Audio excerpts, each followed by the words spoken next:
사도행전 20장. 그는 마케도니아로 가는 길에 여러 지방에 들러 신자들에게 격려하는 말을 많이 하고 그리스에 도착했습니다. 바울은 그리스에서 3달을 지냈습니다. 로마서 1장. 나 바울은 사도로 부름받은 그리스도 예수의 종으로서 하나님의 복음을 위해 특별히 선택되었습니다. 이 복음은 하나님께서 오래전에 예언자들을 통해 성경에 약속하신 그리스도 예수에 대한 소식입니다.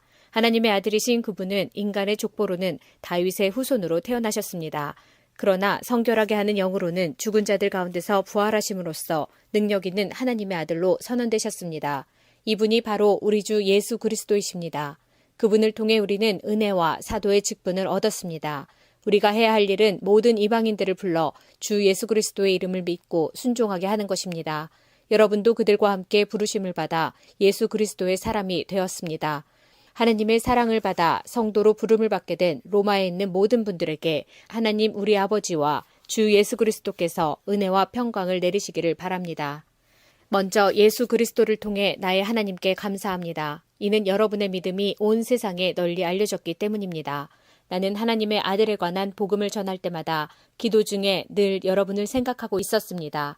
내가 전심으로 섬기는 하나님께서 나의 증인이 되십니다. 지금 나는 하나님의 뜻이라면 여러분에게 갈 수 있는 길이 열리기를 기도합니다. 내가 여러분을 간절히 보고 싶어하는 까닭은 성령께서 주시는 선물을 나누어 주어 여러분을 강하게 하기 위함입니다. 이것은 여러분과 내가 각 사람의 믿음으로 서로 위로를 받고자 하는 데 있습니다. 형제자매 여러분, 내가 여러 번 여러분에게 갈 계획을 세웠으나 뜻대로 되지 못했다는 것을 아시기 바랍니다. 그것은 다른 이방인들 사이에서 믿는 자들을 얻은 것처럼 여러분들 중에서도 어떤 열매를 얻고 싶었기 때문입니다. 나는 그리스인이든지 미개인이든지 지식인이든지 문맹인이든지 가리지 않고 어느 누구에게나 복음을 전할 책임이 있습니다. 그래서 로마에 있는 여러분에게도 복음을 전하기를 간절히 바라는 것입니다. 나는 복음을 부끄러워하지 않습니다. 그것은 이 복음이 유대인으로부터 시작해서 이방인들에 이르기까지 모든 믿는 사람을 구원에 이르게 하는 하나님의 능력이기 때문입니다. 하나님께서 주시는 의가 복음에 게시되어 있습니다. 성경에 의인은 믿음으로 인하여 살 것이다 라고 기록되어 있듯이 하나님께로부터 오는 의는 처음부터 끝까지 믿음으로 얻을 수 있는 것입니다. 하나님의 진노가 하늘로부터 나타나서 불의한 행동으로 진리를 거스르는 사람들이 행한 모든 경건치 않은 것과 불의를 치십니다. 하나님께서는 사람들에게 하나님을 알 수 있게 하셨으므로 사람들 속에 하나님을 알 만한 것이 있다는 것은 분명합니다.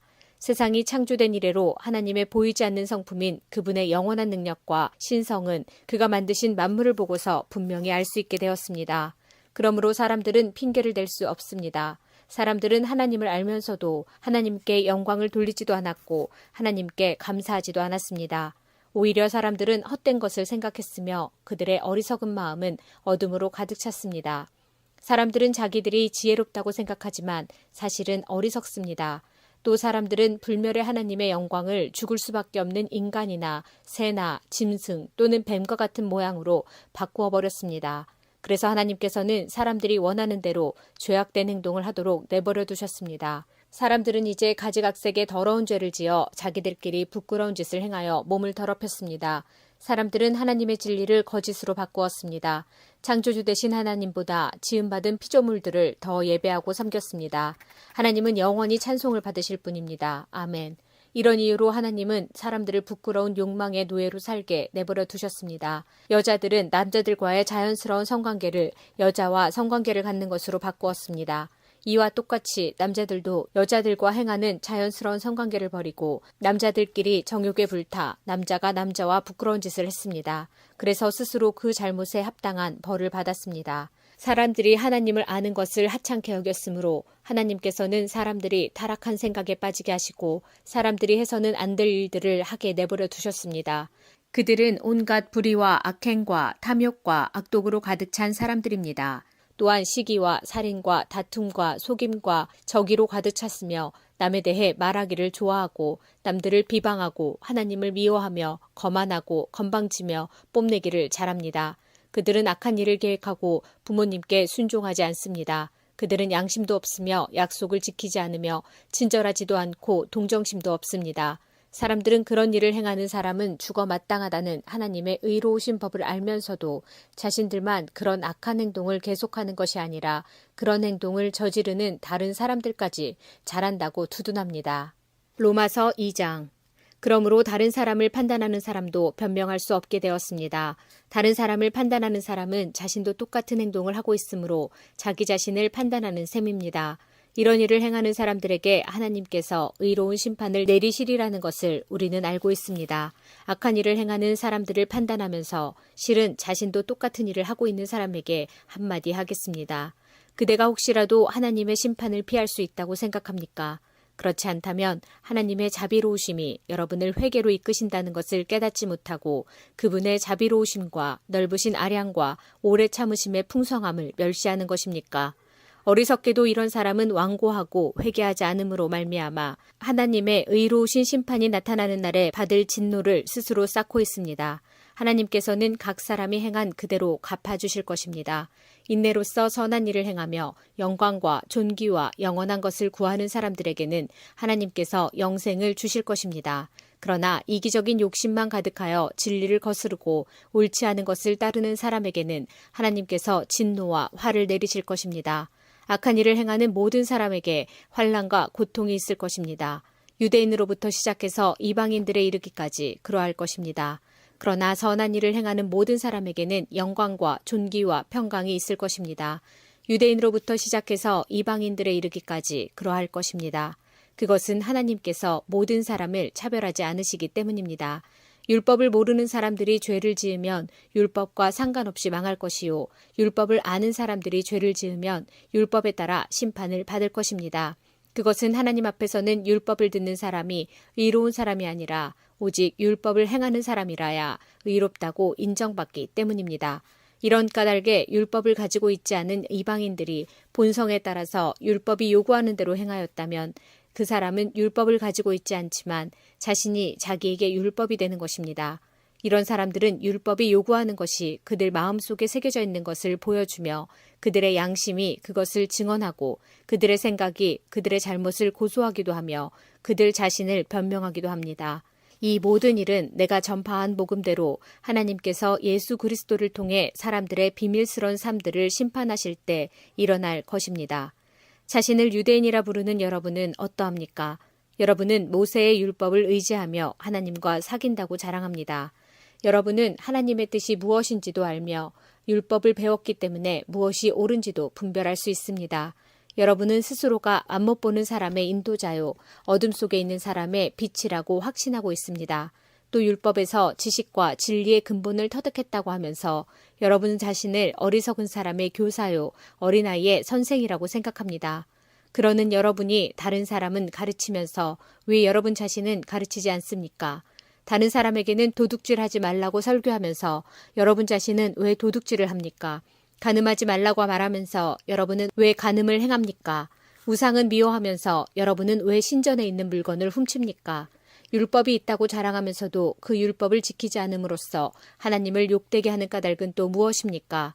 너희 때문에 하나님의 이름이 이방인들 사이에서 욕을 먹고 있다고 성경에 기록된 말씀과 어쩌면 그렇게도 똑같습니까? 여러분이 율법을 지키면 여러분이 받은 할례는 가치 있는 것이 되지만 율법을 지키지 않으면 여러분은 할례를 받지 않은 사람처럼 되고 맙니다. 반대로 할례를 받지 않은 이방인이 율법이 명하는 내용들을 지키면 하나님께서는 그 사람을 할례를 받은 사람으로 여기지 않겠습니까? 할례는 받지 않았어도 율법을 지키는 사람이 할례는 받았으나 율법을 어기는 여러분을 오히려 율법의 파괴자라고 판단할 것입니다. 그러므로 겉모습만 유대인인 사람은 진정한 의미에서 유대인이 아닙니다. 그리고 몸에만 행해진 할례는 진정한 의미에서 할례가 아닙니다. 마음으로 유대인인 사람이 진정한 의미에서 유대인입니다. 그리고 율법이 아니라 성령에 따라 마음에 받는 할례가 진정한 의미의 할례입니다. 그런 사람은 사람이 아니라 하나님께로부터 칭찬을 받습니다. 로마서 3장. 그렇다면 유대인이 이방인보다 더 나은 것은 무엇입니까? 또 할례의 가치는 무엇이겠습니까? 모든 면에서 많이 있습니다. 첫째로 중요한 것은 유대인들이 하나님의 말씀을 맡았다는 사실입니다. 그런데 만일 유대인 중에 하나님을 믿지 않는 사람이 있다면 어떻겠습니까? 이 사람들이 믿지 않는다고 해서 하나님의 신실하심이 무효가 되겠습니까? 절대로 그렇지 않습니다. 설령 모든 사람이 거짓말쟁이라 하더라도 하나님은 참되십니다. 성경에도 이렇게 기록되어 있습니다. 주께서는 주님의 말씀으로 의로우심을 나타내시고 심판하실 때 주님께서 이기실 것입니다. 내가 사람들이 사용하는 논리의 방식대로 말해보겠습니다. 우리가 의롭지 못한 것 때문에 하나님의 의로우심이 더욱 밝히 드러날 경우 뭐라고 말하겠습니까? 우리에게 진노를 내리시는 하나님을 의롭지 못하다고 하겠습니까? 결코 그럴 수 없습니다. 하나님께서 의롭지 못하시다면 어떻게 하나님께서 세상을 심판하시겠습니까? 사람들 중에는 내가 거짓말을 하여 그 때문에 하나님의 참되심이 드러난다면 오히려 하나님께 영광이 되는데 왜 내가 죄인 취급을 받아야 하는가라고 우기는 사람도 있을 것입니다. 이것은 마치 선한 결과를 얻기 위해 악을 행하자라고 말하는 것과 같습니다. 사람들은 우리가 그렇게 가르친다고 우리에 대해 비난을 하고 다닙니다. 그러나 그런 사람들은 정죄를 받아 마땅합니다. 그렇다면 과연 우리 유대인들에게 이방인들보다 나은 것이 있습니까? 전혀 없습니다. 이미 말했듯이 유대인이나 이방인들이나 모두가 죄 아래 있습니다. 성경에 이렇게 기록되어 있습니다. 의인은 한 사람도 없다. 깨닫는 사람도 없고 하나님을 찾는 사람도 없다. 모두가 곁길로 나가 하나같이 쓸모없게 되었다. 선한 일을 행하는 사람은 단 한 사람도 없다. 그들의 목구멍은 열린 무덤이고 혀로는 사람을 속인다. 그들의 입술에는 독사의 독이 있다. 그들의 입은 저주와 독설로 가득 찼다. 그들은 사람을 죽이려고 바쁘게 움직이며 그들이 가는 곳마다 멸망과 비참함이 있다. 그들은 평화의 길을 알지 못한다. 그들의 눈에는 하나님을 두려워하는 것이 없다. 우리가 알기로는 율법에 기록된 내용은 그 무엇이 되었든 율법 아래 사는 사람들에게 말하는 것입니다. 그래서 누구든지 변명할 말이 없게 되고 온 세상은 하나님의 심판 아래 있게 됩니다. 그러므로 율법을 지키는 것으로 하나님 앞에서 의롭다고 인정받을 사람은 아무도 없습니다. 왜냐하면 율법은 우리가 죄인이라는 사실을 알게 해주기 때문입니다. 그러나 이제는 율법 없이도 하나님께로부터 오는 의가 나타났습니다. 이것은 율법과 예언자들도 증언한 것입니다. 하나님께로부터 오는 의는 예수 그리스도를 믿는 믿음을 통해 옵니다. 이 의는 믿는 사람이라면 누구에게나 주어지는 것이며 사람을 차별하지 않습니다. 모든 사람이 죄를 지어 하나님의 영광에 이를 수 없게 되었습니다. 그런 사람이 그리스도 예수께서 주시는 속죄를 통해 하나님의 은혜로 의롭다는 판단을 받습니다. 그것은 하나님께서 거저 주시는 선물입니다. 하나님께서 예수님을 화목제물로 내어주셨으며 누구든지 예수님의 피를 믿음으로 죄를 용서받게 됩니다. 하나님은 이전에 살았던 사람들이 지은 죄에 대해 오래 참으심으로 심판하지 않으셨습니다. 이렇게 하여 하나님께서는 그분의 의로우심을 보이셨습니다. 하나님께서 이 시기에 그분의 의로우심을 보이시는 것은 하나님 자신이 의로우시다는 것과 예수님을 믿는 사람을 의롭게 하신다는 것을 보이기 위해서였습니다. 그렇다면 사람이 자랑할 것이 어디 있겠습니까? 자랑할 것이라고는 하나도 없습니다. 어떠한 법으로 사람이 의롭게 됩니까? 율법을 지키는 데서 오는 것입니까? 이런 것과는 상관이 없습니다. 의롭게 되는 것은 오직 믿음의 원리에 의해서만 이루어집니다. 사람은 율법을 지키는 것과는 상관없이 믿음으로 의롭게 된다고 우리는 생각합니다. 하나님은 유대인들만의 하나님이십니까? 이방인들의 하나님은 되지 않으십니까? 하나님은 이방인들의 하나님도 되십니다. 하나님은 오직 한 분이시므로 그분은 할례를 받은 사람이나 할례를 받지 않은 사람이나 동일하게 믿음으로 의롭게 해주십니다. 그렇다면 우리가 이 믿음을 가지고 율법을 무효로 만들고 있습니까? 그렇지 않습니다. 오히려 믿음을 통하여 율법을 더 굳게 세웁니다. 로마서 4장. 그러면 이 문제에 대해 우리의 조상 아브라함이 발견한 것은 무엇이라고 말할 수 있겠습니까? 아브라함이 행위를 통해 의롭다함을 얻었다면 그에게는 자랑할 것이 있었을 것입니다. 그러나 하나님 앞에서는 자랑할 것이 없습니다. 성경이 뭐라고 말합니까? 아브라함이 하나님을 믿으니 그 믿음을 그의 의로 여기셨다라고 하지 않습니까? 일을 해서 품삯을 받는 사람은 그가 받는 품삯을 당연히 받을 것을 받는 것으로 생각하지 선물을 받는 것으로 생각하지 않습니다. 그러나 일을 하지 않는데도 품삯을 받는 사람이 있다면 그가 경건하지 않은 사람을 의롭다고 여기시는 하나님을 믿기 때문에 하나님께서 그의 믿음을 보시고 의롭다고 여기시는 것이 됩니다. 다윗은 행한 것과는 관계없이 하나님께서 의롭다고 인정하시는 사람이 받은 복에 대해 다음과 같이 말했습니다. 자기 죄를 용서받고 자기 허물이 가려진 사람은 복이 있다. 주님께서 죄 없다고 인정해 주는 사람은 복이 있다. 그렇다면 이 복이 할례를 받은 사람에게만 내리는 것입니까? 아니면 할례를 받지 않은 사람들에게도 내리는 것입니까? 우리는 앞에서 아브라함의 믿음이 의로 여김을 받았다고 말했습니다. 어떤 상황에서 이런 일이 발생했습니까? 아브라함이 할례를 받은 뒤였습니까? 아니면 할례를 받기 전이었습니까? 아브라함이 의롭다함을 받은 것은 할례를 받은 후가 아니라 할례를 받기 전이었습니다. 아브라함은 할례를 받기 전에 믿음으로 의롭다함을 받았으며 그 표로서 할례를 받은 것입니다. 그러므로 아브라함은 할례를 받지 않고도 하나님을 믿는 모든 사람들이 의롭다 여김을 받을 수 있도록 모든 믿는 사람의 조상이 되었습니다. 또한 아브라함은 할례 받은 자의 조상이기도 합니다. 이 말은 그가 할례 받은 사람들뿐만 아니라 우리 조상 아브라함이 할례를 받기 전에 가졌던 믿음의 발자취를 따라가는 사람들의 조상도 된다는 의미입니다. 하나님께서 아브라함과 그의 후손에게 그들이 세상을 물려받을 상속자가 되리라고 하신 약속은 율법을 통해 온 것이 아니라 믿음으로 인한 의를 통해 주신 약속입니다. 만일 율법을 지키는 사람이 상속자가 된다면 믿음은 쓸모가 없어지고 약속도 무용지물이 되고 말 것입니다. 율법은 하나님의 진노를 야기하지만 율법이 없다면 율법을 범하는 일도 없을 것입니다. 그러므로 하나님의 약속은 믿음을 통해 주어집니다. 이렇게 하신 것은 하나님께서 아브라함의 모든 자손에게 약속을 은혜로 주시기 위해서입니다. 모세의 율법 아래 사는 사람뿐만 아니라 우리 모두의 조상 아브라함처럼 믿음으로 사는 사람들 전부가 아브라함의 자손이 됩니다. 성경에 내가 너를 많은 민족의 조상으로 삼았다고 기록되어 있는 것처럼 아브라함은 그가 믿은 하나님, 곧 죽은 사람도 살리시며 없는 것도 있게 하시는 하나님을 믿었습니다. 아브라함은 소망이 전혀 없었지만 하나님께서 내 자손이 이와 같이 많아질 것이다 라고 말씀하신 대로 자기가 많은 민족의 조상이 될 것을 믿고 소망하였습니다.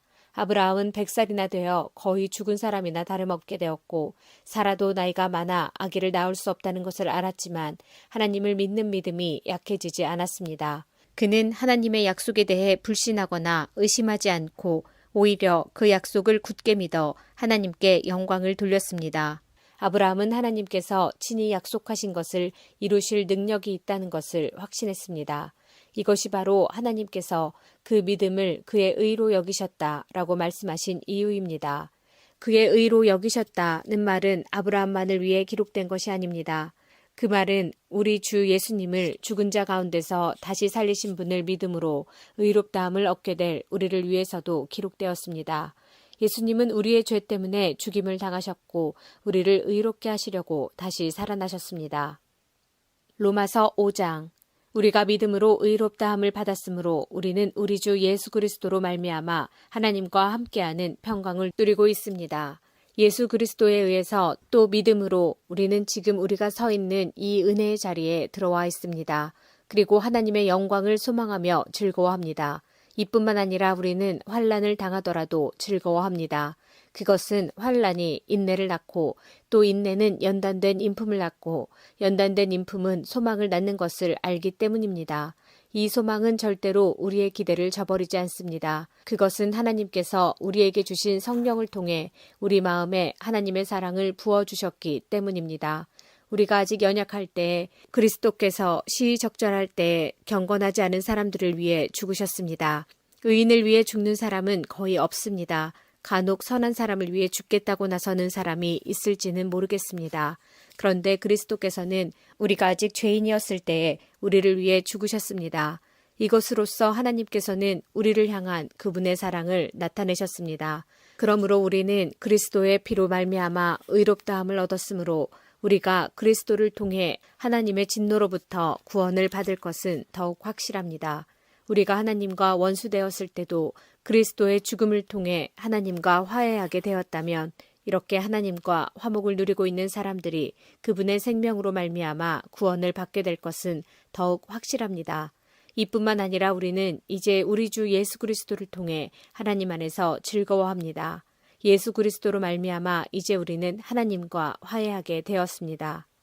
그러므로 한 사람을 통해 죄가 세상에 들어왔고 그 죄를 통해 사망이 들어온 것처럼 모든 사람이 죄를 지었으므로 사망이 모든 사람에게 이르렀습니다. 하나님께서 율법을 주시기 전에도 죄가 세상에 있었지만 율법이 없을 때에는 죄를 죄로 여기지 않았습니다. 그러나 사망은 아담 시대부터 모세 시대에 이르기까지 심지어 아담이 지은 죄와 똑같은 죄를 짓지 않은 사람들마저 지배하였습니다. 아담은 장차 오실 분의 모형입니다. 하지만 하나님께서 주시는 은혜는 아담이 지은 죄와 비교가 되지 않습니다.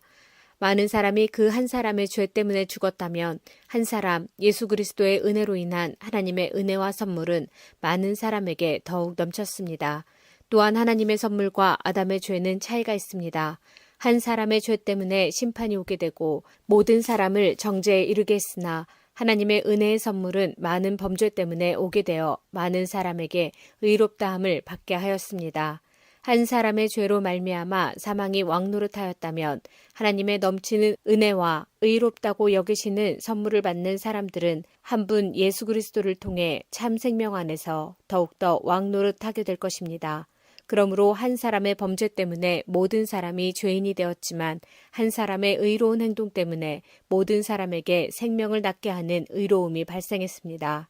한 사람의 불순종으로 많은 사람이 죄인이 되었듯이 한 사람의 순종으로 많은 사람이 의인이 될 것입니다. 율법은 범죄를 증가시키려고 들어왔습니다. 그러나 죄가 많아진 곳에 하나님의 은혜가 더욱 넘치게 되었습니다. 죄가 사망 안에서 왕노릇하였듯이 은혜는 의를 통해 우리 주 예수 그리스도로 말미암아 영생을 얻게 하기 위해 왕노릇할 것입니다. 로마서 6장. 그러면 우리가 무슨 말을 더하겠습니까? 은혜를 더하게 하려고 계속 죄를 지어야 하겠습니까? 절대로 그럴 수 없습니다. 죄에 대하여 죽은 우리가 어떻게 죄 가운데서 살 수 있겠습니까? 여러분은 우리가 그리스도 예수와 연합하는 세례를 받았을 때에 그분의 죽음과 연합하는 세례를 받았다는 사실을 알지 못합니까?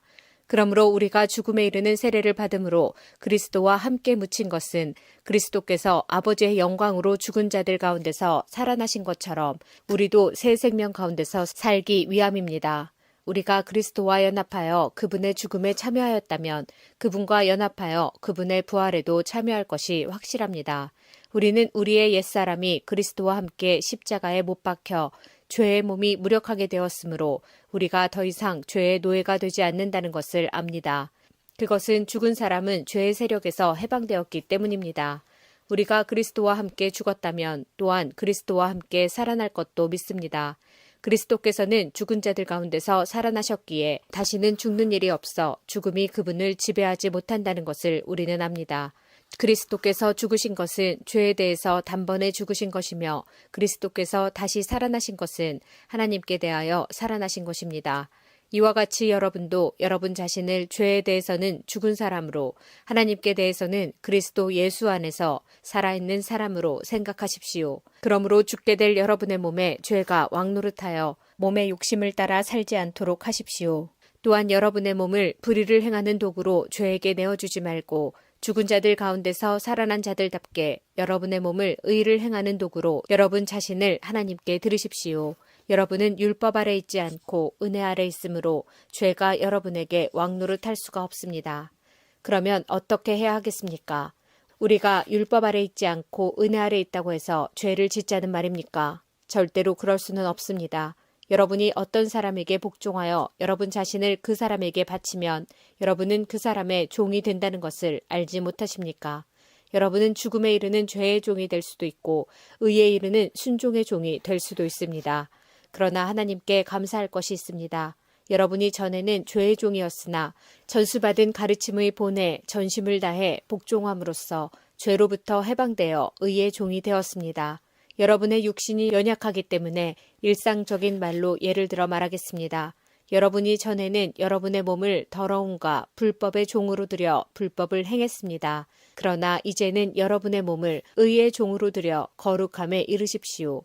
전에 여러분이 죄의 종이었을 때는 의의 다스림을 받지 않았습니다. 그때 여러분이 얻은 열매는 무엇입니까? 지금에 와서 부끄러워하는 그 일들의 마지막은 사망이었습니다. 그러나 이제는 여러분이 죄에서 해방되어 하나님의 종이 되었습니다. 그리하여 거룩함에 이르는 열매를 맺고 있습니다. 그 일의 마지막은 영생입니다. 죄의 대가는 죽음이지만 하나님의 선물은 우리 주 예수 그리스도 안에 있는 영생입니다. 로마서 7장. 형제자매 여러분, 나는 지금 율법을 아는 여러분에게 말하고 있습니다. 여러분은 율법이 사람이 살아있는 동안에만 그 사람을 지배한다는 것을 알지 못합니까? 이를테면 결혼한 여자는 남편이 살아있는 동안에는 법에 의해 남편에 매여 살아야 합니다.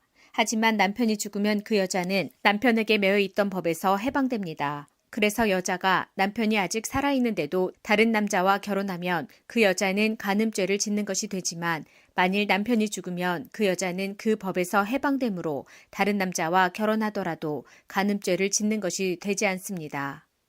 네, 형제자매 여러분, 이와 같이 여러분들도 그리스도의 몸으로 말미암아 율법에 대해 죽었습니다. 이제 여러분은 하나님께 열매를 맺기 위해 다른 분, 곧 죽은 사람들 가운데서 살아나신 그분의 사람이 되었습니다. 전에 우리가 죄의 성품에 사로잡혀 살았을 때는 율법이 우리 몸속에서 죄를 지으려는 욕망을 일으켜 죽음에 이르는 열매를 맺게 했었습니다. 그러나 이제 우리는 우리를 가둔 율법에 대해 죽고 율법으로부터 해방되었습니다. 그러므로 우리는 기록된 문자에 따라 하나님을 섬기는 것이 아니라 성령의 새로운 방법으로 하나님을 섬깁니다. 그렇다면 우리가 무슨 말을 하겠습니까? 율법이 죄입니까? 절대로 그렇지 않습니다. 율법이 없었다면 나는 죄가 무엇인지 알지 못했을 것입니다. 율법이 탐내지 마라고 말하지 않았다면 나는 탐내는 것이 무엇인지 알지 못했을 것입니다. 그러나 죄는 이 계명을 이용하여 기회를 엿보아 내 속에서 온갖 탐심을 일으켰습니다. 율법이 없다면 죄는 죽은 것이나 다름없습니다. 전에 내가 율법과 상관이 없었을 때 나는 살아있었습니다. 그러나 계명이 들어오자 죄가 살아났고 나는 죽었습니다. 그래서 생명으로 인도해야 할 계명이 사실 나를 죽음으로 이끄는 계명이 되고 말았습니다. 죄가 계명을 이용하여 기회를 엿보아 나를 속였고 그 계명으로 나를 죽였습니다. 그러므로 율법은 거룩하며 계명도 거룩하고 의롭고 선합니다. 그렇다면 선한 것이 나에게 죽음을 가져다 주었단 말입니까? 절대로 그렇지 않습니다. 죄가 죄인 것으로 드러나도록 하기 위해서 죄는 선한 것을 이용하여 나에게 죽음을 가져왔습니다. 그리하여 죄는 계명을 통해 한층 더 죄의 참모습을 드러내게 된 것입니다. 우리는 율법이 영적인 것이라는 사실을 압니다. 그러나 나는 영적이지 못하며 죄의 노예로 팔린 몸입니다. 나는 내가 하는 일을 이해를 못하겠습니다. 내가 하고 싶어하는 일은 하지 않고 미워하는 일을 행하고 있으니 말입니다. 내가 그런 일을 하면서도 그 일을 원하지 않는 것은 율법이 선하다는 것을 인정하는 셈입니다. 그런데 이제는 원하지 않은 일을 하는 존재는 내가 아니라 내 안에 살고 있는 죄입니다. 나는 내 안에, 다시 말해서 나의 죄악된 본성 안에 선한 것이라고는 하나도 존재하지 않는다는 사실을 압니다. 선을 행하려는 바람은 내게 있지만 선을 행할 수는 없습니다. 나는 원하는 선은 행하지 않고 원하지 않는 악을 행합니다. 내가 원하지 않는 일을 행하고 있다면 그 일을 행하는 자는 내가 아니라 바로 내 안에 살고 있는 죄입니다. 그러므로 나는 이런 법칙을 발견했습니다. 선을 행하려는 마음은 나에게 있지만 악이 나와 함께 있다는 것입니다. 사실 나의 속 중심에서는 하나님의 법을 즐거워합니다. 그러나 나의 몸의 여러 부분들에서는 다른 법이 작용하고 있습니다. 그 법이 내 마음의 법과 싸워 나를 내 몸에서 작용하고 있는 죄의 법에 사로잡히게 합니다. 나는 참으로 비참한 사람입니다. 누가 나를 이 사망의 몸에서 구원해내겠습니까? 우리 주 예수 그리스도로 인하여 하나님께 감사합니다. 그러므로 나는 마음으로는 하나님의 법에 복종하는 반면 죄악된 본성으로는 죄의 법에 복종하고 있습니다. 로마서 8장. 그러므로 이제 그리스도 예수 안에 있는 사람은 정죄를 받지 않습니다. 그것은 그리스도 예수 안에서 생명을 주시는 성령의 법이 죄와 사망의 법에서 여러분을 해방시켰기 때문입니다. 율법이 죄의 본성 때문에 연약하여 할 수 없었던 것을 하나님께서는 죄를 없애기 위해 자신의 아들을 죄 있는 사람의 모양으로 보내심으로써 행하셨습니다. 하나님께서는 죄인들 속에 거하고 있는 죄에 대해 유죄 판결을 내리셨습니다. 이렇게 하여 죄의 본성에 따라 살지 아니하고 성령에 따라 살고 있는 우리에게 율법의 의로운 요구들이 완벽히 이루어졌습니다. 죄의 본성을 따라 사는 사람들은 죄의 본성이 바라는 일을 생각하지만 성령을 따라 사는 사람들은 성령이 바라시는 일을 생각합니다. 죄의 본성의 지배를 받는 사람의 생각은 죽음이지만 성령의 지배를 받는 사람의 생각은 생명과 평강입니다. 죄의 본성이 생각하는 것은 하나님을 거스르는 것입니다. 그것은 하나님의 법에 복종하지 않을 뿐 아니라 할 수도 없습니다. 죄의 본성의 지배를 받는 사람은 하나님을 기쁘시게 할 수 없습니다. 그러나 하나님의 영이 여러분 안에 계시다면 여러분은 죄의 본성의 지배를 받지 않고 성령의 지배를 받게 됩니다. 누구든지 그리스도의 영이 없는 사람은 그리스도에게 속한 사람이 아닙니다. 반면 그리스도께서 여러분 안에 계시다면 여러분의 몸은 죄 때문에 죽은 존재이지만 여러분의 영은 의 때문에 살아있습니다. 예수님을 죽은 사람들 가운데서 다시 살리신 분의 영이 여러분 안에 살아계시면 여러분 안에 계신 그분의 영으로서 여러분의 죽을 몸도 살리실 것입니다. 그러므로 형제 여러분, 우리는 빚을 진 사람들입니다. 그러나 죄의 본성을 따라 살아야 하는 죄의 본성에 빚진 사람이 아닙니다. 죄의 본성에 따라 산다면 여러분은 죽을 것입니다. 그러나 성령의 도우심을 받아 몸의 악한 일을 죽인다면 여러분은 살 것입니다. 왜냐하면 하나님의 영으로 인도받은 사람들은 누구나 하나님의 자녀이기 때문입니다. 여러분이 받은 성령은 여러분을 다시 두려움에 이르게 하는 노예로 만드는 영이 아니라 여러분을 하나님의 자녀가 되게 하는 영이십니다. 그래서 우리는 그 성령을 의지하여 아바, 아버지라고 부를 수 있는 것입니다. 성령께서는 친히 우리의 영과 함께 우리가 하나님의 자녀라는 것을 증언합니다. 자녀라면 또한 상속자이기도 합니다. 우리는 하나님의 상속자이며 또한 그리스도와 공동의 상속자입니다. 그래서 우리는 그리스도께서 누리시는 영광에 참여하기 위해 그분이 겪으신 고난에도 참여하는 것입니다. 나는 현재 우리가 겪는 고난은 장차 우리에게 나타날 영광과 비교하면 아무것도 아니라고 생각합니다.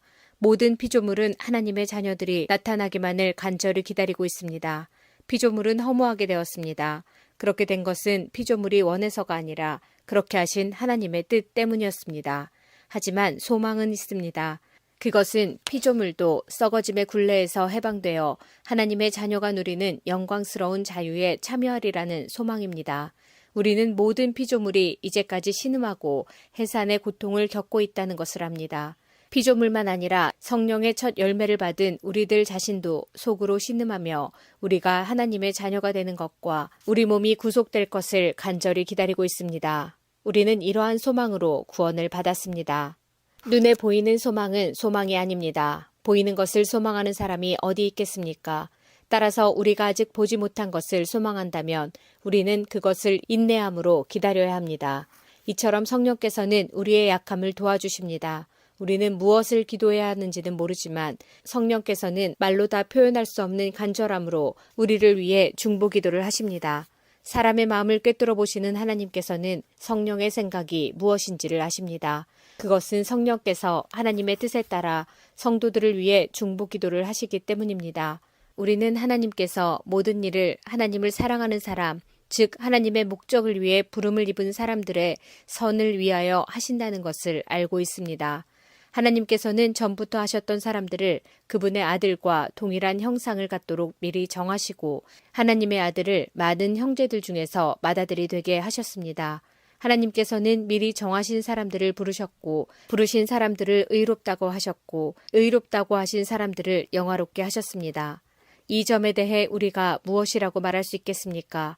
하나님께서 우리 편이시라면 누가 우리를 대적하겠습니까? 자기 아들까지도 아끼지 않고 우리 모두를 위해 내어주신 분께서 그 아들과 함께 우리에게 모든 것을 은혜로 주지 않으시겠습니까? 하나님께서 택하신 사람들을 누가 고소할 수 있겠습니까? 의롭게 하시는 분은 하나님이신데 누가 감히 죄가 있다고 판단하겠습니까? 죽으신 분은 그리스도 예수이십니다. 그분은 죽으셨을 뿐만 아니라 다시 살아나 하나님의 오른편에 앉아 계시면서 우리를 위해 중보기도를 하고 계십니다. 누가 우리를 그리스도의 사랑에서 끊을 수 있겠습니까? 환난입니까? 아니면 어려움입니까? 핍박입니까? 그렇지 않으면 굶주림입니까? 헐벗음입니까? 위험입니까? 아니면 칼입니까? 성경에 기록된 것처럼 우리는 하루 종일 주님을 위해 죽음에 직면하고 있습니다. 우리는 도살당할 양과 같은 대접을 받았습니다. 그러나 우리는 우리를 사랑하신 하나님을 힘입어 이 모든 것을 이기고도 남습니다. 나는 확신합니다. 죽음이나 생명이나 천사들이나 하늘의 권세자들이나 현재일이나 장래일이나 어떤 힘이나 가장 높은 것이나 깊은 것이나 그 밖에 어떤 피조물이라도 우리를 우리 주 그리스도 예수 안에 있는 하나님의 사랑에서 끊을 수 없습니다. 로마서 9장. 나는 그리스도 안에서 진리를 말하고 거짓말을 하지 않습니다.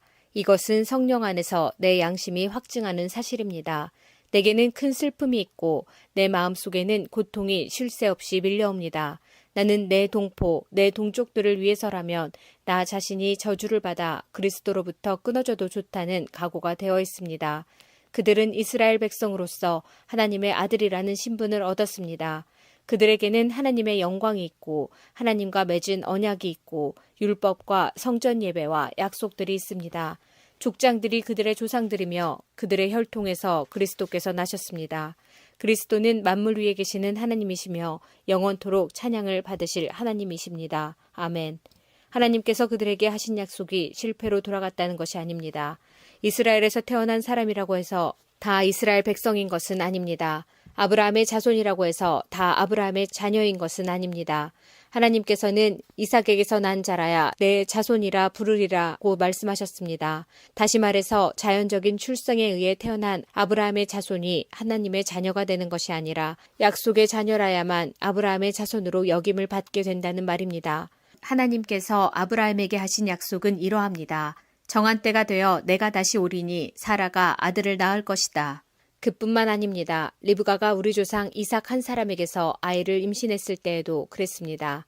두 아들이 태어나기도 전에 그리고 그들이 무슨 선이나 악을 행하기도 전에 하나님께서는 선택하시는 목적을 굳게 세우기 위해 리브가에게 다음과 같이 말씀하셨습니다. 형이 동생을 섬길 것이다. 이렇게 말씀하신 것은 하나님의 선택이 사람의 행위가 아니라 불러주시는 분의 뜻에 달려있다는 것을 보여주기 위해서입니다. 이것은 내가 야곱을 사랑하고 에서는 미워했다라고 기록된 대로입니다.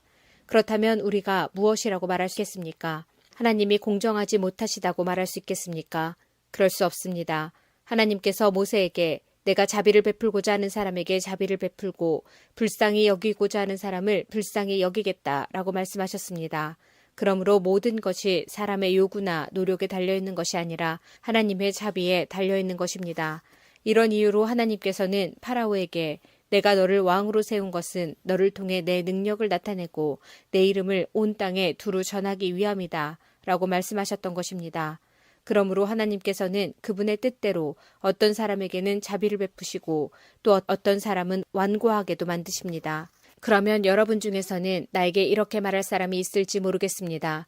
그런데 왜 하나님께서는 우리가 잘못했다고 우리를 책망하시는가? 하나님의 뜻을 거스릴 사람이 누가 있단 말인가? 그러나 사람이 무엇이기에 감히 하나님께 말대꾸한단 말입니까? 토기 그릇이 자기를 만든 사람에게 나를 왜 이렇게 만들었소? 라고 말할 수 있겠습니까? 토기 그릇을 만드는 사람이 똑같은 진흙으로 귀하게 사용할 그릇과 천하게 사용할 그릇을 만들 권한이 없단 말입니까? 하나님께서 진노를 나타내시고 그분의 능력을 사람들에게 알리시기를 원하셨으면서도 멸망받기로 되어 있는 진노의 그릇들을 인내로써 참아주셨다면 어쩌겠습니까? 또한 하나님께서 그렇게 하신 것이 영광에 들어가도록 미리 준비하신 자비의 그릇들에게 그분의 풍성한 영광을 알게 하기 위해서였다면 어쩌겠습니까? 하나님께서 부르신 자비의 그릇이 바로 우리들입니다. 유대인 중에서만 부르신 것이 아니라 이방인들 중에서도 부르셨습니다. 호세아의 글에도 이런 말씀이 있습니다. 내 백성이 아니라고 말했던 사람을 내 백성이라 부르겠고 내가 사랑하지 않았던 사람을 사랑하겠다. 그리고 이런 말씀도 있습니다. 너희는 내 백성이 아니라고 그들에게 말한 그곳에서 그들은 살아계신 하나님의 아들이라고 불리게 될 것이다. 또한 이사야는 이스라엘에 관해 이렇게 외쳤습니다. 이스라엘 자손들의 수가 바닷가의 모래처럼 많을지라도 남은 자만 구원을 얻을 것이다. 주님께서 약속하신 말씀을 이 땅에서 신속하고 철저하게 이루실 것이다. 또 일찍이 이사야가 이렇게 예언한 것과 같습니다. 만군의 주님께서 우리에게 후손을 남겨두지 않으셨다면 우리는 소돔처럼 되고 고모라처럼 되었을 것이다. 이러한 사실에 대해 우리가 뭐라고 말하겠습니까? 의의를 추구하지 않았던 이방인들이 믿음에서 나오는 의의를 얻었습니다. 그러나 이스라엘은 의의 율법을 추구했지만 그것을 얻지 못했습니다.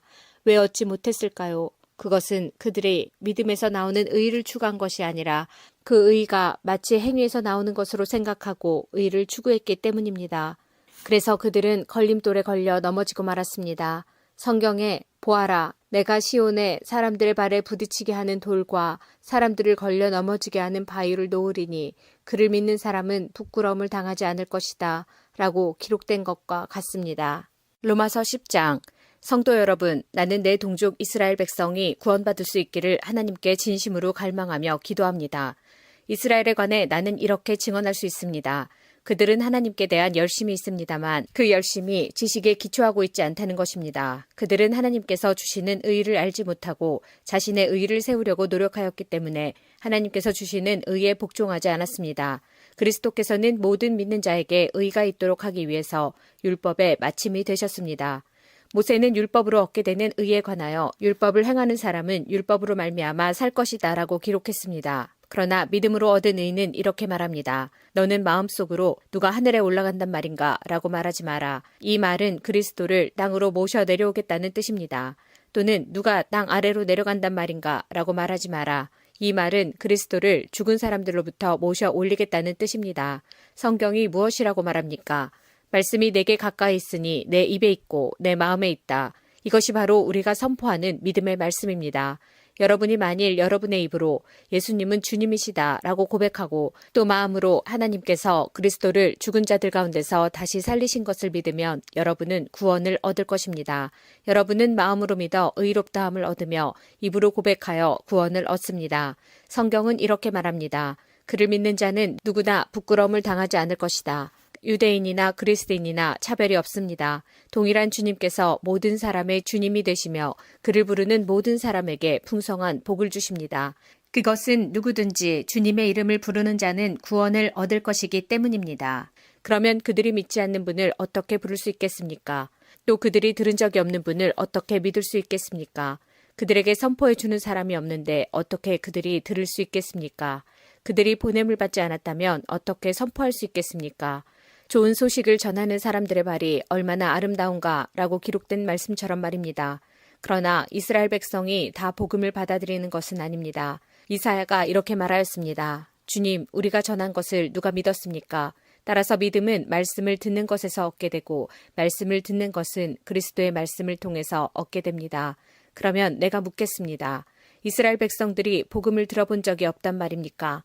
아닙니다. 그들은 분명히 들었습니다. 그들의 소리가 온 땅에 퍼졌고 그들의 말이 땅끝까지 이르렀다 라고 성경에 기록되어 있습니다. 내가 다시 묻겠습니다. 이스라엘 백성이 알아듣지 못했습니까? 그렇지 않습니다. 먼저 모세가 한 말을 들어봅시다. 내가 내 백성이 아닌 사람으로 너희를 시기하게 만들겠고 깨달음이 둔한 백성으로 너희를 화나게 하겠다. 또 이사야는 담대하게 이렇게 말했습니다. 나를 찾지 않던 사람들에게 내가 만나주고 나를 구하지 않던 사람들에게 내가 나타났다. 그러나 이스라엘에 관해 하나님께서는 복종하지 않고 거역하는 백성을 향해 나는 하루 종일 내 손을 내밀었다고 말씀하셨습니다. 로마서 11장. 그러므로 내가 묻겠습니다. 하나님께서 자기 백성을 버리셨습니까? 절대로 그렇지 않습니다. 나 자신도 이스라엘 사람이요 아브라함의 후손이며 베냐민 지파 출신입니다. 하나님께서는 전에 택하신 자기 백성을 버리지 않으셨습니다. 여러분도 성경이 엘리야에 관해 한 말을 잘 알고 계실 것입니다. 엘리야는 이스라엘을 고소하며 하나님께 이렇게 호소하지 않았습니까? 주님, 그들이 주님의 예언자들을 죽이고 주님의 제단들을 헐어버렸습니다. 이제 저 혼자만 남아있는데 그들은 저마저 죽이려 하고 있습니다. 그런데 하나님께서 엘리야에게 무엇이라고 대답하셨습니까? 하나님께서는 내가 바알에게 무릎을 꿇지 않는 사람 7,000명을 나를 위해 남겨두었다고 말씀하셨습니다. 지금도 마찬가지입니다. 지금도 하나님의 은혜로 택함을 받은 남은 자들이 있습니다. 은혜로 하신 것이라면 그것은 행위에 의한 것이 아닙니다. 행위에 의한 것이라면 은혜는 더 이상 은혜가 되지 못할 것입니다. 그러면 무엇입니까? 이스라엘이 간절히 바라던 것을 이스라엘은 얻지 못하고 택함을 받은 자들이 얻었습니다. 반면 나머지 사람들은 마음이 완악해졌습니다.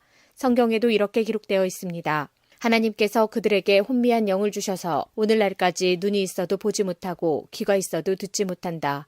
다윗은 이렇게 말했습니다. 그들의 잔치상이 그들에게 덫과 올무가 되게 하시고 그들이 걸려 넘어져 멸망받게 하소서. 그들의 눈은 흐려 보지 못하게 하시고 그들의 등은 영원토록 굽어있게 하소서. 그러므로 내가 다시 묻습니다. 이스라엘이 걸려 넘어져 완전히 망하고 말았습니까? 결코 그렇지 않습니다. 오히려 그들의 죄 때문에 구원이 이방인들에게 이르게 되었고 이스라엘은 이방인들을 보고 시기하게 되었습니다. 이스라엘의 범죄가 세상에 풍성한 복을 가져다 주었고 이스라엘의 실패가 이방인들에게 풍성한 복을 가져다 주었다면 이스라엘 전체가 하나님 앞에 돌아올 때 그 풍성함은 얼마나 더하겠습니까? 이제 이방인 여러분들에게 말하겠습니다. 나는 이방인의 사도로서 내가 맡은 직분에 대해 영광스럽게 생각하고 있습니다. 다만 바라는 것은 내 동족에게 시기심을 일으켜 그들 중에 몇 명만이라도 더 구원하고 싶은 것입니다. 내 동족 이스라엘이 하나님께 버림을 받게 되어 산상이 하나님과 화목하게 되었다면 이스라엘이 하나님께 받아들여지는 것은 죽은 자들 가운데서 다시 살아나는 것이 아니면 무엇이겠습니까? 처음 떼내어드린 반죽의 일부분이 거룩하면 반죽 전체가 거룩하고 나무 뿌리가 거룩하면 가지도 거룩한 법입니다. 참 올리브나무의 가지 중에서 얼마를 잘라낸 뒤 야생 올리브나무가지인 여러분을 원 가지에 접붙이면 접붙여진 가지는 참 올리브나무로부터 올라오는 양분을 받게 됩니다. 그러니 여러분은 잘려나간 가지를 향해 자랑하지 마십시오. 자랑하더라도 명심할 것이 있습니다. 여러분이 뿌리를 지탱하는 것이 아니라 뿌리가 여러분을 지탱한다는 사실입니다. 여러분은 이렇게 말할 수도 있을 것입니다. 나를 접붙이기 위해 가지들이 잘려나갔다라고 말입니다. 이것은 100번 지당한 말입니다. 그 가지들은 믿지 않았기 때문에 잘려나갔고 반대로 여러분은 믿었기 때문에 나무에 붙어 있습니다. 그러니 자만하지 말고 오히려 두려워하십시오. 하나님께서 원래 나무에 붙어 있던 가지들도 아끼지 않으셨다면 여러분도 아끼지 않으실 것입니다. 그러므로 하나님의 인자하심과 엄격하심을 깊이 생각하십시오. 넘어진 사람들에게는 하나님의 엄격하심을, 여러분에게는 하나님의 인자하심을 보이셨습니다. 여러분이 계속해서 하나님의 인자하심에 머물러 있으면 하나님께서도 인자함을 베푸실 것입니다. 만일 하나님의 인자하심에 계속 머물러 있지 않으면 여러분도 잘리게 될 것입니다.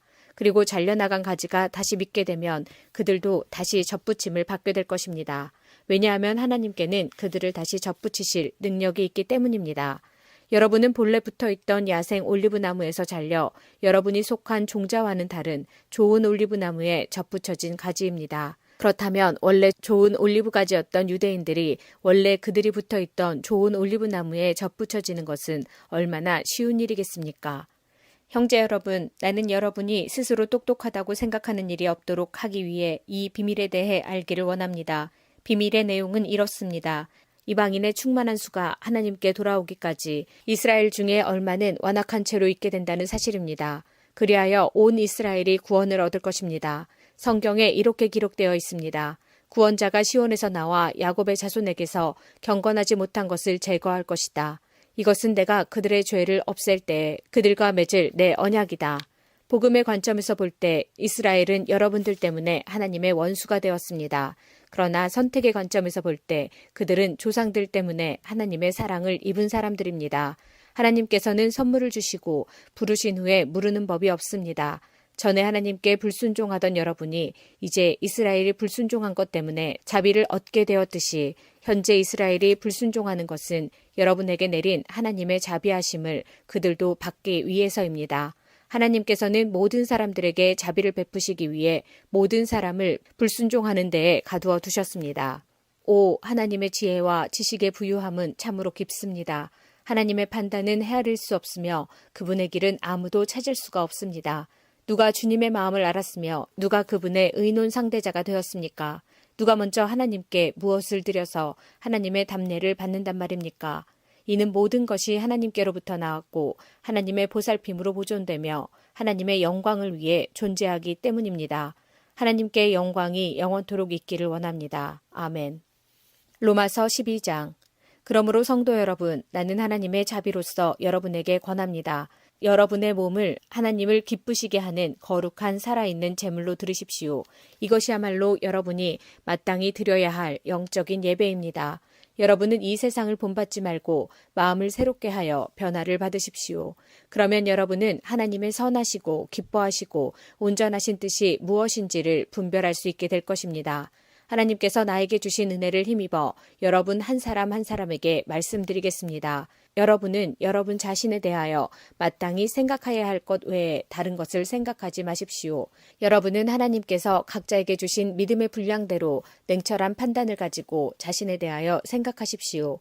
사람에게 몸이 있고 그 몸에는 많은 지체가 있어 그 지체들이 하는 일이 각기 다른 것처럼 우리도 여럿이지만 그리스도 안에서 한 몸을 이루었고 한 사람 한 사람이 서로에 대해 지체로서 연결되어 있습니다. 우리는 하나님께서 우리에게 주신 은혜에 따라 저마다 다른 선물을 받았습니다. 예를 들어 그것이 예언의 선물이라면 믿음의 분량대로 그 선물을 사용하십시오. 봉사하는 선물이면 봉사하는 일로, 가르치는 선물이면 가르치는 일로, 격려하는 선물이면 격려하는 일로, 남을 구제하는 선물이면 너그럽게 나누는 일로, 지도하는 선물이면 열성을 다해 자선을 베푸는 것이면 기쁨으로 그 선물을 사용하십시오. 사랑은 거짓이 없어야 합니다. 악을 미워하고 선을 굳게 붙드십시오. 형제자매를 사랑하듯이 서로 사랑하며 자신보다 남을 더 존경하십시오. 열심히 일하고 게으르지 마십시오. 성령으로 달구어진 마음을 가지고 주님을 섬기십시오. 소망을 가지고 기뻐하십시오. 환난 속에서도 잘 참으십시오. 꾸준히 기도하십시오. 성도들에게 필요한 것을 나눠주십시오. 나그네를 후하게 대접하십시오. 여러분을 핍박하는 사람들을 축복하십시오. 그들을 위해 복을 빌고 저주하지 마십시오. 기뻐하는 사람들과 함께 기뻐하고 슬퍼하는 사람들과 함께 슬퍼하십시오. 서로 한 마음이 되십시오. 교만한 마음을 품지 마십시오. 하찮아 보이는 사람들과도 기꺼이 사귀십시오. 스스로 지혜 있는 척하지 마십시오. 아무에게도 악을 악으로 갚지 마십시오. 모든 사람이 보기에 선한 일을 하십시오. 여러분 쪽에서 할 수 있는 일이라면 모든 사람과 더불어 화평하게 지내십시오. 사랑하는 여러분, 여러분이 직접 원수를 갚지 말고 하나님의 진노에 맡기십시오. 성경에 이렇게 기록되어 있습니다. 주님께서 말씀하시기를 원수 갚는 것이 나에게 있으니 내가 갚을 것이라. 여러분은 이렇게 하십시오. 원수가 먹을 것이 없어 굶고 있으면 먹을 것을 주고 목말라 하면 마실 것을 주십시오. 그렇게 하는 것은 그의 머리 위에 숯불을 쌓는 것이기 때문입니다. 악에게 지지 말고 선으로 악을 이기십시오. 로마서 13장. 누구든지 국가의 권세 잡은 사람들에게 복종하십시오. 하나님께서 세우시지 않은 권세란 없습니다. 세상에 있는 권세는 다 하나님께로부터 나왔습니다.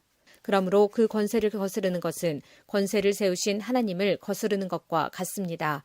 그런 사람은 심판을 받게 될 것입니다. 의로운 일을 하는 사람에게는 통치자들이 두려움의 대상이 아니지만 악한 일을 행한 사람에게는 두려움의 대상입니다. 권세 잡은 사람을 두려워하지 않고 싶습니까? 그렇다면 의로운 일을 행하십시오. 그러면 그에게 칭찬을 받을 것입니다. 통치자는 여러분에게 유익을 주기 위해 일하는 하나님의 일꾼입니다. 그러나 여러분이 악을 행한다면 두려워하십시오. 그가 공연히 칼을 차고 있는 것이 아닙니다. 그는 하나님의 일꾼으로서 악을 행하는 사람에게 벌을 내리는 하나님의 진노를 집행하는 사람입니다. 그러므로 권세에 복종하십시오. 단지 벌받을 것이 두려워서가 아니라 양심 때문에 복종해야 합니다. 여러분이 세금을 바치는 것도 같은 이유에서입니다.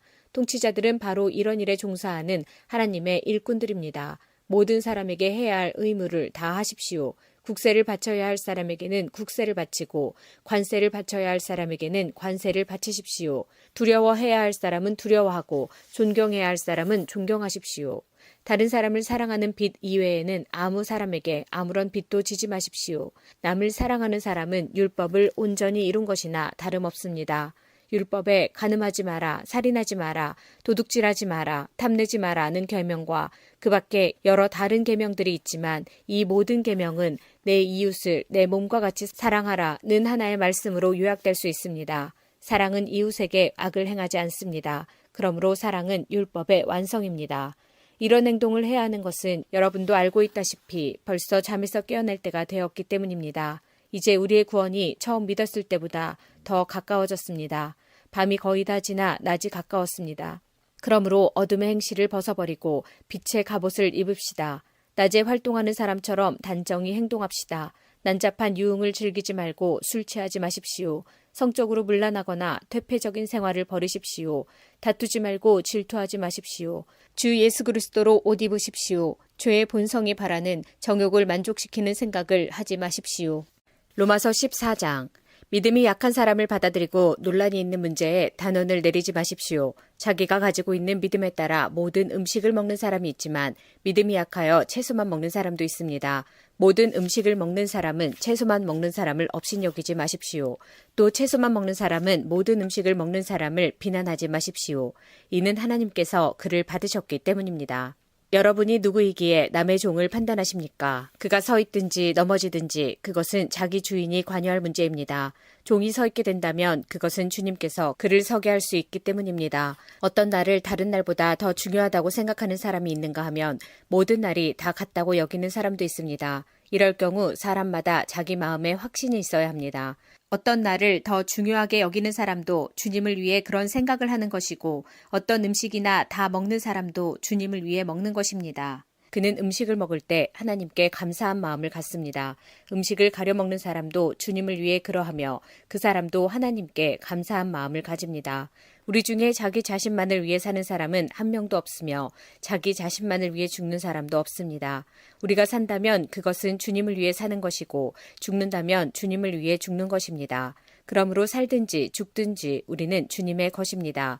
그리스도께서는 죽은 사람만 아니라 살아있는 사람의 주님이 되기 위해서 죽으셨다가 다시 살아나셨습니다. 그런데 여러분은 왜 여러분의 형제를 비판합니까? 왜 형제를 업신여깁니까? 우리는 다 하나님의 심판대 앞에 설 사람들입니다. 성경에도 이렇게 기록되어 있습니다.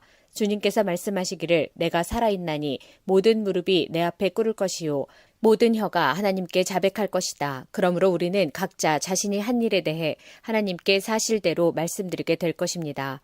그런즉 다른 사람에 대해 심판하지 맙시다.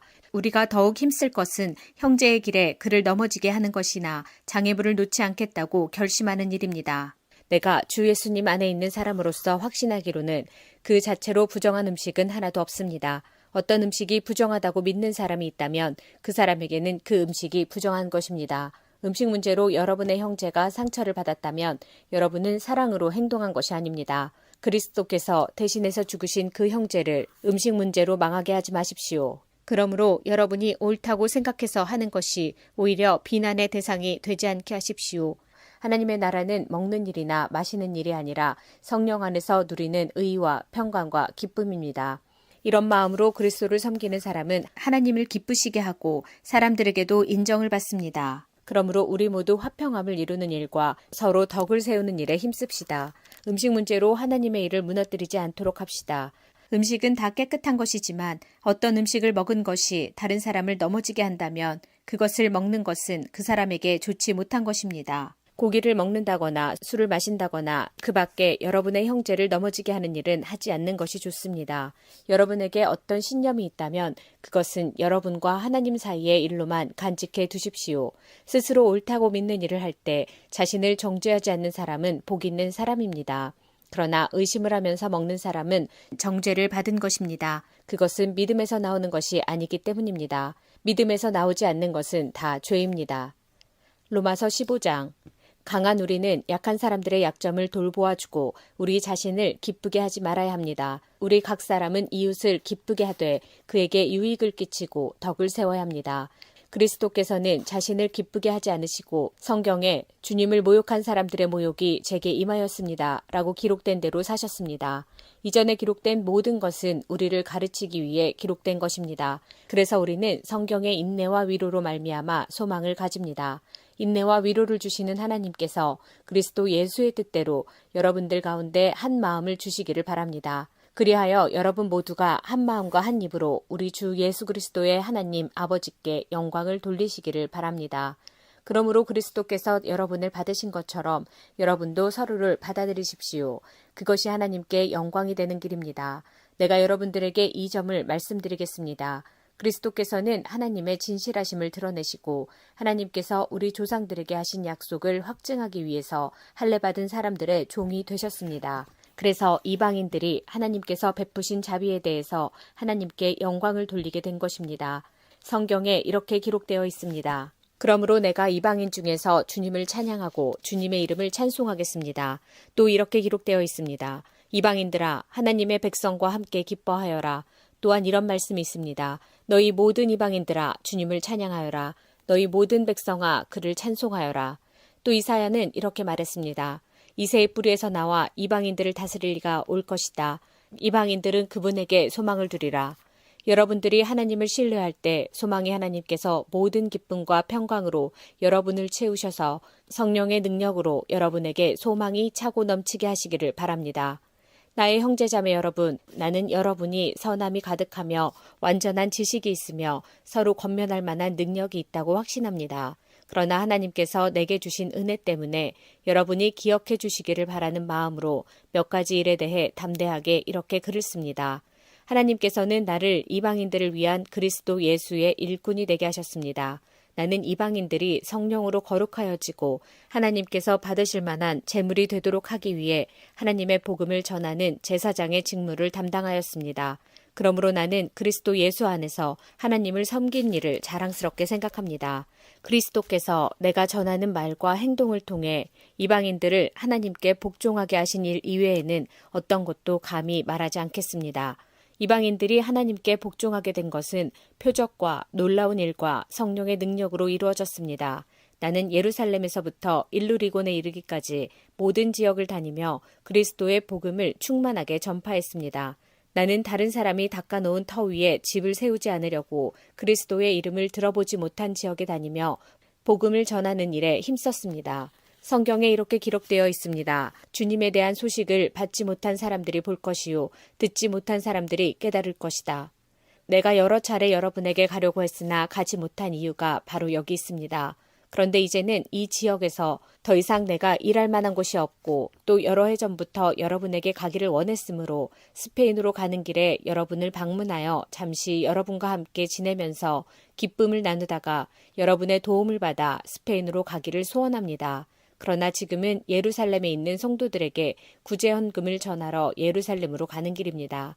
그것은 마케도니아와 아가야 사람들이 예루살렘에 있는 가난한 성도들을 도우려고 기쁜 마음으로 구제헌금을 마련하였기 때문입니다. 그들이 기쁜 마음으로 헌금은 했지만 사실 그들은 예루살렘 성도들에게 빚을 진 사람들입니다. 이방인들은 유대인들로부터 영적인 복을 나누어 가졌으므로 물질적인 것으로서 유대인들에게 나누어 줄 의무가 그들에게 있습니다. 그래서 나는 예루살렘에 있는 가난한 성도들에게 돈을 가져다 주는 일을 마치려 합니다. 유대인들은 이방인들이 주는 이 열매를 받을 것이라고 나는 확신합니다. 이 일을 다 마친 뒤에 여러분에게 들렀다가 스페인으로 가려고 합니다. 내가 여러분에게 갈 때는 그리스도의 넘치는 복을 가지고 가게 되리라고 생각합니다. 성도 여러분, 우리 주 예수 그리스도와 성령의 사랑으로 여러분에게 부탁합니다. 내가 기도하듯이 여러분들도 하나님께 간절히 기도해 주시기를 바랍니다. 유대에 사는 믿지 않는 사람들에게서 나를 구해달라고 기도해 주시고 내가 예루살렘으로 가져가는 구제헌금을 그곳 성도들이 기쁘게 받을 수 있도록 기도해 주십시오. 그렇게 되면 나는 하나님의 뜻을 따라 기쁜 마음으로 여러분에게 가서 여러분과 함께 쉴 수 있을 것입니다. 평강의 하나님께서 여러분 모두에게 함께 하시기를 바랍니다. 아멘. 로마서 16장. 우리의 자매 베베를 여러분에게 추천합니다. 베베는 겐그레아 교회의 여자 집사입니다. 베베를 주님 안에서 성도로서 영접해 주시기를 부탁합니다. 그리고 베베는 나를 비롯하여 여러 사람에게 큰 도움을 준 사람이므로 그 자매가 필요로 하는 것은 무엇이든 도와주시기 바랍니다. 그리스도 예수 안에서 나의 동역자인 브리스가와 아굴라에게 안부를 전해 주십시오. 이 두 사람은 생명의 위협을 무릅쓰고 내 목숨을 구해준 사람들입니다. 나뿐만 아니라 모든 이방인 교회가 그들에게 감사하고 있습니다. 그리고 브리스가와 아굴라의 집에서 모이는 교회에도 안부를 전해 주십시오. 나의 사랑하는 에베네도에게 안부를 전해 주십시오. 그는 아시아 지방에서 처음으로 그리스도를 믿은 사람입니다. 여러분을 위해 수고를 많이 한 마리아에게 안부를 전해 주십시오. 나의 친척이며 한때 나와 함께 감옥에 갇혔던 안드로니고와 유니아에게 안부를 전해 주십시오. 이 두 사람은 사도들 사이에서도 정평이 나 있고 나보다 먼저 그리스도를 믿은 사람들입니다.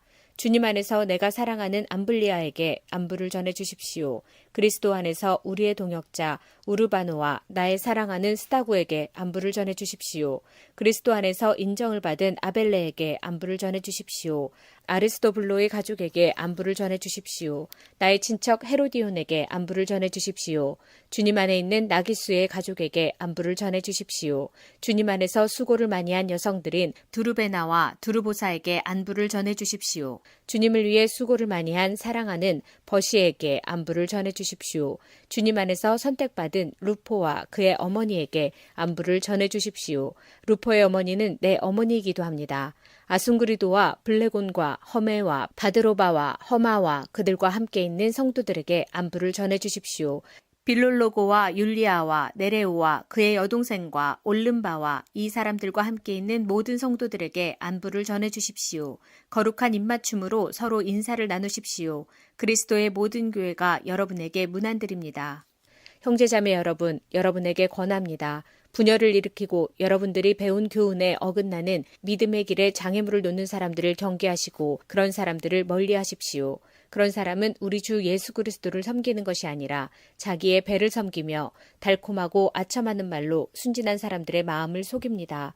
여러분들이 하나님의 말씀에 순종하는 생활을 한다는 소문은 모든 성도들이 들어 알고 있으며 나도 여러분 때문에 무척 기쁩니다. 다만 바라는 것이 있다면 여러분이 선한 일에는 지혜롭고 악한 일에는 순결하기를 바랍니다. 평강의 하나님께서 빠른 시일 안에 사탄을 여러분의 발 아래 짓밟히게 하실 것입니다. 우리 주 예수님의 은혜가 여러분과 함께 있기를 바랍니다. 나의 동역자 디모데와 내 친척 누기오와 야손과 소시바더가 여러분에게 문안드립니다. 이 편지를 받아 쓰는 나 더디오도 주님 안에서 여러분에게 문안드립니다. 나와 온 교회를 보살펴 주시는 가이오도 여러분에게 문안드립니다. 이 도시의 재무관인 에라스도와 형제 구아도도 여러분에게 문안드립니다.